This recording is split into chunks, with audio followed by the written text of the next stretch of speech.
Ito yung RMA reviewer guys, Philippine Electrical Code 2009. Bali ito kasi hindi na masyado daw ito ginagamit. Ang latest kasi ngayon yung 2017. So ito siya, kung makikita natin no. Ito yung nabili ko dati guys sa Powerhouse. Ayan no, sa Marinay Powerhouse. Mayroon dito nakalagay oh. Ito, Marinay Powerhouse. Marinay Powerhouse Team Review Center. Because the power is in the house.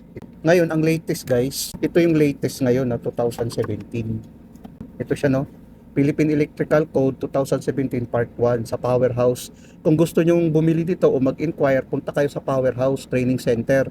Pwede nyong i-search sa Facebook, pwede rin sa YouTube. Mayroon din silang YouTube at saka Facebook. Tapos mayroon din sila guys, kung i-search nyo sa Google, mayroon din sila. Ito na siya ng chapter 1. Ito na siya.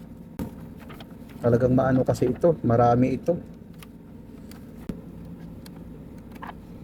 Kung lahat dito guys, i-search mo regarding sa Philippine Electrical Code, ang size ng cable, ang height, ang length, andito na lahat guys.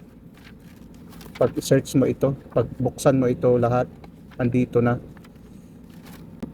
Mayroon din dito sa motor, kung makikita natin ito naman sa motor. Mayroon siyang size ng wire, motor feeder, lahat ito mayroon na dito nakalagay sa Philippine Electrical Code. Binabasa-basa ko ito guys. Marami akong natutunan dito pag basa-basahin mo.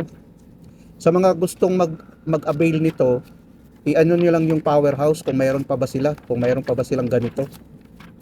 Ito siya guys. Tapos mayroon ditong table oh, kung makikita natin. Sa conductor, mayroon dito. Tapos ito na siya guys no, kung gusto nyong bumili, ito lang, hanapin nyo lang itong Marinay Powerhouse. Tapos mag-inquire kayo doon kung available pa ba itong libro na ito. Gaya ng sinasabi ko guys sa mga previous video ko, hindi ko to binibinta dahil ini-studyhan ko pa ito para pag-take ng RME. Kasi dito kasi nung nakaraan na canceled ang exam dito sa RME. Kaya ganun.